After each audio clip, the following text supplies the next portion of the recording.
नमस्कार साथियों, स्वागत है आप सभी दोस्तों का आपके अपने चैनल पर। दोस्तों, आज की जो हमारी वीडियो है, इस वीडियो में हम बात करेंगे दिल्ली पुलिस कांस्टेबल और यूपी पुलिस सब इंस्पेक्टर दोनों में एक भूतपूर्व सैनिक के लिए कौन सी जॉब अच्छी है, आपके लिए कौन सी जॉब बेहतर हो सकती है अगर आप दिल्ली पुलिस कांस्टेबल या यूपी पुलिस सब इंस्पेक्टर में ज्वाइन करना चाह रहे हैं। तो इसके बारे में तुलना करेंगे, इसी के बारे में बात करेंगे। आपने बहुत सारे दोस्तों से पहले सुना होगा, भाई दिल्ली पुलिस का कांस्टेबल यूपी पुलिस के सब इंस्पेक्टर से अच्छा है। क्या ऐसा हो सकता है, क्या ऐसा होता है, इसी के बारे में बात करेंगे।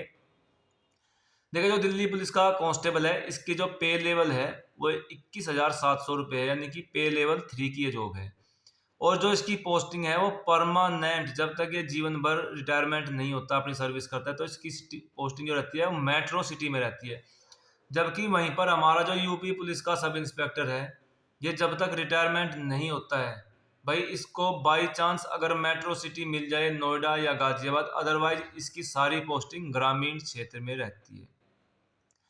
अब हम यहाँ पर बात करते हैं कि कितनी पेमेंट बन जाती है दिल्ली पुलिस के कांस्टेबल की और कितनी पेमेंट बन जाती है यूपी पुलिस के सब इंस्पेक्टर की, जब ये दोनों ट्रेनिंग खत्म करके आते हैं। यानी कि इनकी जो 10 से 12 महीने की दोनों की ट्रेनिंग है, ट्रेनिंग जब खत्म करके आते हैं अपने थाना, बटालियन, पीसीआर या जो जहाँ भी इनकी पोस्टिंग होती है, तो कितनी ट्रेनिंग खत्म, 1 साल हो जाने के बाद अगर आपको सब इंस्पेक्टर के बतौर आपने ज्वाइनिंग की है और आपकी पोस्टिंग मिलती है आपको नोएडा या गाजियाबाद, तो एक सब इंस्पेक्टर की लगभग 70,000 रुपये सैलरी पहुंच सकती है। 70,000 रुपये तक। अगर आपकी पोस्टिंग ग्रामीण क्षेत्र में हो जाती है यूपी में, तो आपकी जो सैलरी रहेगी वो 58 से 60 हजार रुपये की रेंज में ही बनेगी। इससे ज़्यादा आपकी सैलरी नहीं बनेगी, क्योंकि मेट्रो सिटी में आपको एचआरए एक्स्ट्रा मिलता है, जिस कारण से सैलरी जो है आपकी थोड़ी बढ़ी हुई नजर आती है। जबकि दिल्ली पुलिस का जो कांस्टेबल है वो परमानेंट ही मेट्रो सिटी में रहता है, तो वहाँ पर उसका जो एचआरए है, ट्रांसपोर्ट अलाउंस है, वो ज़्यादा बढ़ता है, जिस कारण से एक कांस्टेबल की सैलरी 51,500 रुपये के आसपास बनती है, जब वो ट्रेनिंग खत्म करके, ट्रेनिंग पूरी करने के बाद अपनी यूनिट में आता है, थाना, बटालियन, पीसीआर जहां भी आता है, तो उसकी जो पेमेंट बनती है 51,500 बनती है। अगर हम देखें तो यूपी पुलिस का जो सब इंस्पेक्टर है और दिल्ली पुलिस का जो कांस्टेबल है, इनकी सैलरी में 8 से 9 हजार रुपये का ही अंतर है। अब हम बात करते हैं भाई ड्यूटी प्रमोशन। सबसे पहले ड्यूटी से पहले बात करते हैं प्रमोशन की। अगर आप सब इंस्पेक्टर भर्ती होते हैं तो आप 8 से 10 साल में इंस्पेक्टर बन जाएंगे, यानी कि आपके कंधों पर 3 स्टार लग जाएंगे। अगर आप कांस्टेबल भर्ती होते हैं तो आपको 10 से 12 साल का समय लग जाता है दिल्ली पुलिस में हेड कांस्टेबल बनने में, यानी कि 3 फीती आपके कंधों पर लग जाएगी और आप हेड कांस्टेबल बन जाओगे। एक भूतपूर्व सैनिक अगर दिल्ली पुलिस में भर्ती होता है, उसको किसी भी प्रकार का ओटीपी वगैरह नहीं मिलता है। वो जब रिटायरमेंट होता है, अगर उसकी 20 से 22 साल सर्विस बची है, तो वो अधिकतम एएसआई की रैंक तक पहुंच सकता है। और जिनकी कम सर्विस बची है, जिनकी 18 साल 16 साल सर्विस बची है, वो ज़्यादा से ज़्यादा हेड कांस्टेबल की रैंक से रिटायरमेंट होते हैं दिल्ली पुलिस में। वहीं आप अगर यूपी पुलिस में सब इंस्पेक्टर बनते हैं, तो आप इंस्पेक्टर इंस्पेक्टर तक जा सकते हैं और आपको एक थाने का पदभार संभालने का भी मौका मिलता है। यहाँ पर मैं आपको ये इसलिए बता रहा हूँ, अगर आपके अंदर लीडरशिप का जोश है, जुनून है, अगर आप खुद को एज ए लीडर देखते हैं, एज ए लीडर बनना चाहते हैं, तो आपके लिए मेरे हिसाब से जो बेहतर जॉब है भाई यूपी पुलिस का सब इंस्पेक्टर है। अगर आप किसी थाने में थाना अध्यक्ष, थाना इंचार्ज बनेंगे, तो आपके अंडर में 20-30 कांस्टेबल रहेंगे, 10-20 हेड कांस्टेबल रहेंगे, 5-7 सब इंस्पेक्टर भी रहेंगे और आप थाने के इंचार्ज होंगे।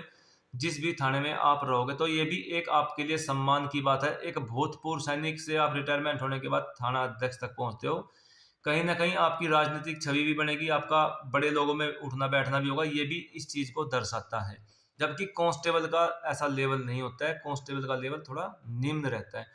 और जो कांस्टेबल होता है उसको हमेशा सब इंस्पेक्टर के आदेश का पालन करना पड़ता है, सब इंस्पेक्टर के द्वारा बताए गए कार्य करने पड़ते हैं। वहीं पे जो सब इंस्पेक्टर होता है भाई, इन्वेस्टिगेशन का काम करता है। इसके ऊपर पॉलिटिकल प्रेशर थोड़ा ज़्यादा रहता है। कई बार जो केस होते हैं थोड़े पेचीदा आते हैं, उनको सोल्व करने में थोड़ी दिक्कत बनती है। मैं आपको ऑलरेडी बता चुका हूँ, अगर आपके अंदर लीडरशिप का जोश है, लीडरशिप आप कर सकते हैं। और बहुत सारे ऐसा नहीं है भूतपूर्व सैनिक लीडरशिप नहीं कर रहे, ऑलरेडी यूपी पुलिस में सब इंस्पेक्टर बन के अपना काम, अपनी जॉब को बखूबी निभा रहे हैं और बहुत सारे रिटायरमेंट भी हो रहे हैं, आप लोग देखते होंगे। तो मैं आपको यहाँ पर ये कहूँगा, अगर आपके अंदर जोश है तो आप लीडर बनने की कोशिश ज़रूर करिएगा। इसके बाद हम बात करते हैं छुट्टी के बारे में। देखिए, उत्तर प्रदेश पुलिस में जो छुट्टी मिलती है और दिल्ली पुलिस में जो एक कांस्टेबल को छुट्टी मिलती है, दिल्ली पुलिस में जो कांस्टेबल को छुट्टी मिलती है 15 दिन सीएल, 20 दिन मेडिकल लीव 1 साल में, और 30 दिन आपको मिलती है ईएल, यानी कि टोटल आपको 20, 30, 50 और 15 65 डेज आप छुट्टी काट सकते हो। मेडिकल लीव आपको इसलिए दी जाती है कि अगर बीच में आपको कहीं कोई मेडिकल प्रॉब्लम हो जाती है तो आप अपना ट्रीटमेंट करा सको, खुद को दिखा सको, ये मेडिकल लीव इसलिए दी जाती है। यहाँ पर जो सबसे इम्पोर्टेंट बात है भाई, दिल्ली पुलिस के कांस्टेबल का जो ड्यूटी हावर्स है वो फिक्स है, और अगर आप दिल्ली के अंदर कहीं भी रह रहे हो, दिल्ली के चारों तरफ 50 किलोमीटर के एरिया में, तो आप रोजाना अपनी ड्यूटी समाप्त करने के पश्चात अपने घर पर अपने फैमिली के पास जा सकते हो। वीक में आपको ड्यूटी रेस्ट भी मिलता है, यानी कि एक छुट्टी भी मिल जाती है जिस पर आप अपने घर को, परिवार को समय दे सकते हो, अपने घर के जो जरूरी काम है वो कर सकते हो। जबकि यूपी पुलिस का जो सब इंस्पेक्टर है, इनकी पोस्टिंग इनके घर से काफी दूर रहती है, जिस कारण से ये अपने परिवार को समय नहीं दे पाते। इनको अपने परिवार को अपने साथ ही लेकर जाना पड़ता है, यानी कि जहाँ पोस्टिंग होती है वहां पर अपने परिवार को साथ बसना होता है। जबकि दिल्ली पुलिस कांस्टेबल के साथ ऐसा कुछ नहीं है। और जो हमारे दोस्त भूतपूर्व सैनिक है, जिनके बच्चे थोड़े बड़े हो चुके हैं, जिनको नीट की अपने बच्चे को प्रिपरेशन करानी है, वैसे तो आजकल सब कुछ ऑनलाइन है, मगर अगर आप चाहते हैं कि भाई मैं फिजिकली अपने बच्चे का कराऊं, तो भाई आपके लिए दिल्ली पुलिस का कांस्टेबल बेहतर है। ऐसा नहीं है कि यूपी पुलिस के सब इंस्पेक्टर नहीं कराते हैं, उनका भी होता है, उनके बच्चों का नीट में सिलेक्शन होता है, सब कुछ होता है, मगर जो मेरे व्यू से मैं बता रहा हूँ, आपको यूपीएससी की तैयारी के लिए आसानी रहेगी, नीट की तैयारी के लिए आसानी रहेगी, सीजीएल के लिए आसानी रहेगी, और मेडिकल कॉलेज, इंजीनियरिंग कॉलेज सारे लगभग आपके पास दिल्ली में रहेंगे। ये इसलिए बता रहा हूँ कि आपका बच्चा आराम से आपके पास घर का खाना खा के, आपको किसी हॉस्टल का खर्च नहीं देना होगा, आपका बच्चा आपके साथ रहकर आप अपने बच्चे पर नज़र भी रख सकते हैं। ज़रूरत पड़ने पर आप अपने बच्चे के कोचिंग जो संस्थान है वहाँ पर भी जाकर देख सकते हैं। स्कूल कॉलेज जहाँ पर वो पढ़ रहा है उसको वहाँ पर भी जाकर आप बात कर सकते हैं। मैं ऐसा इसलिए कह रहा हूँ, मैं किसी जॉब की बुराई नहीं कर रहा हूँ, दोनों ही जॉब बेहतर है। जबकि मैं खुद कह रहा हूँ कि जो यूपी पुलिस का सब इंस्पेक्टर है भाई, सब इंस्पेक्टर एक रुतबे वाली जॉब है, अपने आप में कहीं ना कहीं पावर वाली जॉब है। आपकी छवि बनेगी, आप इंस्पेक्टर बनेंगे, ये देखिए आपके खुद की कैरियर ग्रोथ के बारे में मैं बता रहा हूँ।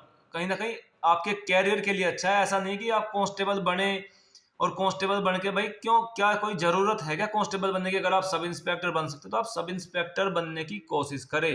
फैमिली लाइफ दोनों में अच्छी है, आदमी जहाँ रहता है वहाँ एडजस्ट हो जाता है। आपने थोड़ी सी मेहनत करनी पड़ेगी, आप एडजस्ट हो जाओगे, ऐसा नहीं आप एडजस्ट नहीं हो सकते, आप एडजस्ट हो जाओगे। और समय के अनुसार जैसे पे कमीशन लगेगा, या आपने ऑलरेडी 35,400 की जॉब जो है प्राप्त की है, तो पेमेंट धीरे धीरे बढ़ती है, पेमेंट भी एक साथ नहीं बढ़ती है।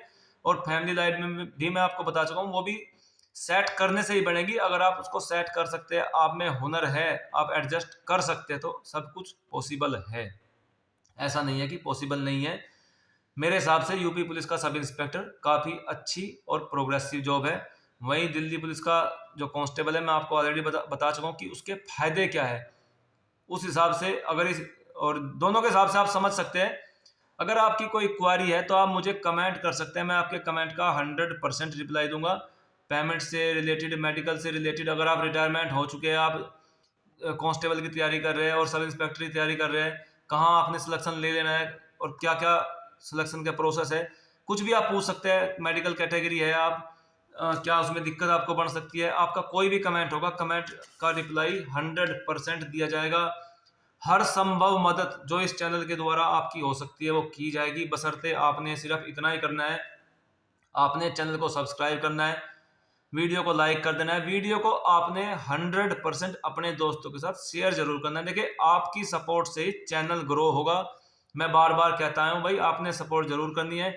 और हमारा टेलीग्राम चैनल भी है, जो हमारे यूट्यूब चैनल की डिस्क्रिप्शन में उसका लिंक पड़ा है, आप वहाँ से टेलीग्राम चैनल को ज्वाइन कर सकते हो। टेलीग्राम पर भी आप अपना कमेंट छोड़ सकते हैं। वहाँ पर भी आपको कमेंट का रिप्लाई दिया जाएगा। टेलीग्राम पर ऑलरेडी मेरे लगभग 50 के करीब मेंबर हैं, धीरे धीरे मेंबर बढ़ रहे हैं। तो भाई दोस्तों, मैं आपसे यही कहूँगा, जिन दोस्तों को यूपी पुलिस में सब इंस्पेक्टर या दिल्ली पुलिस में कांस्टेबल बनना है, भाई selection process, books, study material, physical, medical, डॉक्टरी, जो भी कुछ आपकी क्वारी, आप मुझे कमेंट कर सकते हैं। 100% कमेंट का रिप्लाई दूंगा, जो मदद होगी वो मदद की जाएगी। चलिए दोस्तों, मिलते हैं अगली वीडियो में। जय हिंद।